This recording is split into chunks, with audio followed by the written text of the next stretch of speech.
ہمارے ساتھ یہ مولوی حضرات ہر موڑ پر ہر موقع پر دھوکہ کرتے ہیں.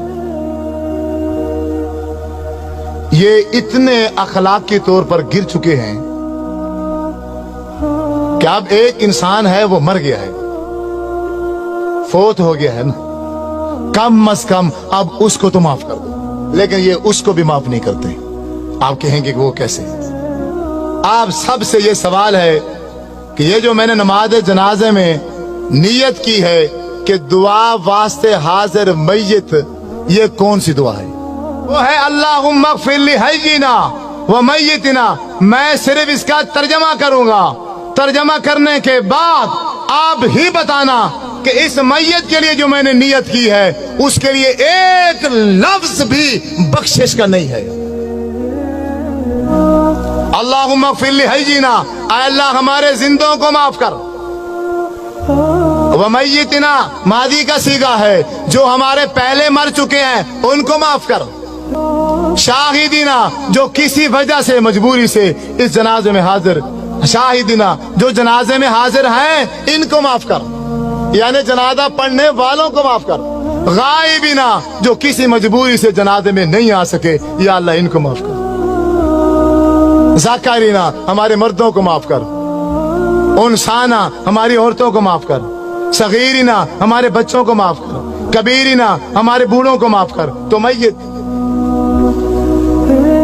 جس کے لیے سارے کام چھوڑ کر آئے ہو اس کے لیے کیا کہا ہے تم نے؟ بتاؤ, ایک لفظ بتاؤ. لاکھوں کا مجمع ہوتا ہے, لاکھوں کا بعض اوقات جنازے میں ہزاروں کی تعداد ہوتی ہے, تو اس پوری ہزاروں کی تعداد میں امام سمیت ایک بندہ بھی اس میت کے لیے بخشش کا ایک لفظ بھی نہیں کہتا. اسی طرح ایک اور مسئلہ سوشل میڈیا پر بڑے عجیب و غریب انداز سے بیان کیا جا رہا ہے, اور وہ ہے نماز جنازے کی دعا. اب ایک دعا مشہور اور معروف ہے, اللہم اغفر لحینا و میتنا و شاہدینا و غائبینا و صغیرنا و کبیرنا و ذکرنا و انسانا, اللہم من احییت منا فاحیہ علی الاسلام ومن توفیت منا فتوفہ علی الایمان. اب یہ دعا جنازے کی مشہور و معروف. یہاں ایک بات تو یہ سمجھ لیں کہ جنازے کی صرف یہی دعا نہیں ہے, بلکہ اور بھی بہت ساری دعائیں, اللہم اغفر لہ وارحمہ وغیرہ وغیرہ, واعف عنہ, بہت ساری دعائیں ہیں. لیکن فقہاء کرام نے نماز جنازے کے لیے ایسی دعا کا انتخاب کیا ہے کہ جو جامع معنی ہے, آسان فہم ہے, سب کو یاد ہو جاتی ہے. لیکن فقہاء کرام نے کہیں یہ نہیں لکھا کہ اور دعائیں نہیں پڑھ سکتے. لیکن اب ایک صاحب اس کو اس انداز سے بیان کر رہے ہیں, مجھے تو دلی صدمہ لگتا ہے کہ کم از کم انداز گفتگو محبت والا کیوں نہیں رکھتے لوگ. حق بیان کریں, طریقہ بھی حق رکھیں. صرف حق بیان کرنا ضروری نہیں, حق بیان کریں, طریقہ بھی حق رکھنا ضروری ہے.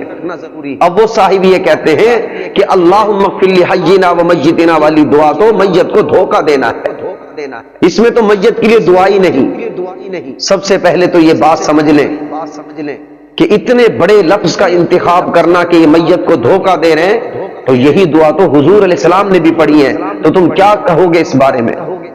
الیاذ باللہ ثم الیاذ باللہ. اور یہ کہتے ہیں کہ میت کے لیے اس میں دعا نہیں. تو اللہم اغفر لحینا و میتنا کیا مطلب ہے میتنا کا؟ اب جو سامنے ہے وہ زندہ تو نہیں ہے, وہ تو مردہ ہی ہے. تو اس لیے لحینا و میتنا میت کے لیے دعا ہے. تیسری بات سمجھ لیں, اس دعا کا انتخاب ہوا ہے اس بنیاد پر کہ یہ ایک تو جامع معنی ہے, اس میں صرف میت ہی کے لیے دعا نہیں. اللہم اغفر لحینا, اے اللہ ہمارے زندوں کو بخش دے, ومیتنا ہمارے مردوں کو بخش دے, وشاہدینا اور جو اس وقت جنازے میں حاضر ہیں, اللہ تو سب کی مغفرت فرما, سب کی بخشش فرما. ولغائبینا اور جو غائب ہیں, جو جنازے میں حاضر نہیں ہو سکے, اللہ ان سب کی بھی مغفرت فرما.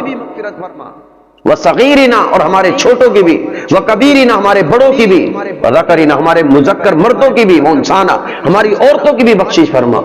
اللہم من احییت منا فاحیہ علی الاسلام. نماز کیا خوبصورت دعا ہے. اللہ جب تک زندہ رہوں اسلام پر قائم دائم رکھ, اور جب میں زندہ رہوں ایمان پر قائم دائم رہوں، اور جب میں موت ہو میری تو ایمان اور اسلام پر ہو۔ بتاؤ اتنی خوبصورت جامع معنی دعا ہے۔ اور بھی دعائیں ہیں، یہ بات نہیں ہے، لیکن اس کو اس انداز سے بیان کرنا کہ اللہم اغفر لحینا و میتنا والی تو حدیث، یہ دعا میت کو دھوکہ دینا ہے۔ اتنے بڑے الفاظ استعمال نہ کرو، اس لیے کہ یہ دعا تو میرے نبی نے بھی پڑھی ہے، اور ابن ماجہ کے اندر یہ روایت موجود ہے۔ اور حضرت ابو ہریرہ رضی اللہ تعالی عنہ جلیل القدر صحابی، وہ صحابی ہے جن نے کثرت سے حضور علیہ الصلوۃ والسلام کی احادیث مبارکہ کو روایت کیا، اتنے بڑے جید صحابی نے ان کو روایت کیا ہے، اور ابن ماجہ صحاح ستہ کی کتب میں سے ہے۔ اب کیسے آپ انکار کر سکتے ہیں کہ یہ دعا تو میت کو دھوکہ دینا ہے؟ یہ دعا تو حضور علیہ السلام نے بھی پڑھی ہے۔ تو انداز گفتگو ایسا نہ کریں کہ جس پر حضور علیہ السلام پر بھی اعتراض ہو جائے۔ آپ انداز گفتگو اچھا رکھیں، اور کبھی تنہائی میں یہ سوچا کریں جن حضرات نے اس دعا کا انتخاب کیا وہ مجھ سے زیادہ جبال علم ہیں، اہل التقوی و اہل المغفرہ ہیں، چوٹی کے علماء ہیں، مفتیان عظام ہیں، شیوخ ہیں، محدثین ہیں، جن کو ایک ایک لاکھ احادیث زبانی یاد تھی۔ حضرت درخواستی صاحب رحمت اللہ علیہ کو ان کی نظر سے یہ گزری، مولانا خیر محمد جالندری علیہ رحمہ، ذخیرہ احادیث سینے میں موجود ہے، انہوں نے نماز حنفی کے اندر اس دعا کا انتخاب کیا ہے، لیکن دوسری دعاؤں کا انکار نہیں کیا، اور یہ دو وجہ اس کا انتخاب کیا ہے۔ ایک تو اس میں یہ سب کے لیے دعا تھی، خوبصورت دعا تھی، خود پڑھنے والوں کے لیے، پیچھے پڑھنے والوں کے لیے، غائب کے لیے، حاضر کے لیے، بچوں کے لیے، بوڑھوں کے لیے، جوانوں کے لیے، عورتوں کے لیے، مردوں کے لیے، خود اپنے لیے۔ اللہ مجھے جب تک زندہ رکھ ایمان اسلام پر رکھ، اور جب موت دے تو ایمان پر میرا خاتمہ۔ کتنی پیاری دعا ہے۔ آپ کو اور دعائیں آتی ہیں تو پڑھے، لیکن خدا را انتخاب اچھا کریں، انداز گفتگو خوبصورت بنائیں۔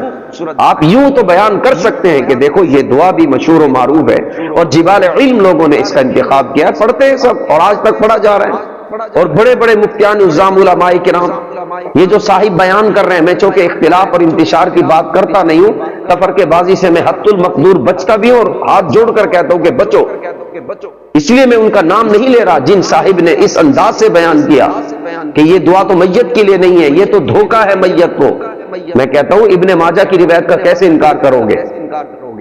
حضرت ابو ہریرہ رضی اللہ تعالیٰ عنہ راوی ہے، کیسے انکار کرو گے؟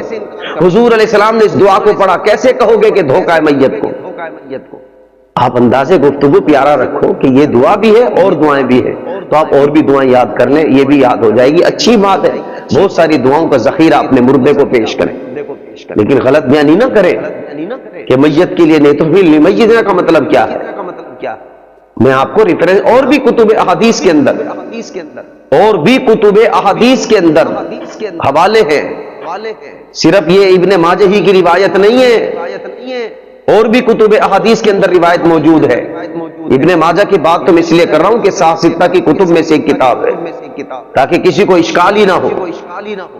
تو میرے محترم بھائی اور قابل احترام ماں بہنوں، ایسی گفتگو سننے سے اجتناب کریں جس سے اسلاف اکابرین پر اعتماد اٹھ جائے۔ آدمی یہی سے دیکھ لے کہ یہ آدمی آج کا عالم نوجوان میرے جیسا، اور اس حدیث کو نماز جنازے کی جو دعا ہے اس کو نقل کرنے والے، اس کا انتخاب کرنے والے بڑے بڑے جبال علم ہیں، بڑے بڑے مفتیان عظام ہیں، جن کے سینوں میں لاکھ لاکھ احادیث موجود ہیں۔ اللہ تعالی ہمیں ہر تفرقے بازی سے بچائے۔ بہرحال یہ دعا اللہم اغفر لحینا و میتنا صحیح ہے، ابن ماجہ کی روایت ہے، ابو ہریرہ اس کے راوی ہیں، اور بھی دیگر کتب حدیث کے اندر ہے، کوئی میت کو دھوکہ نہیں، اور میت کے لیے بھی اس میں دعا ہے لمیتنا۔ انتخاب اس کا اس لیے ہوا ہے، جامع معنی ہے اور اس کے لفظ آسان ہے، باقی دوسری دعاؤں کا کوئی انکار نہیں، وہ بھی یاد کریں، وہ بھی پڑھ لیں۔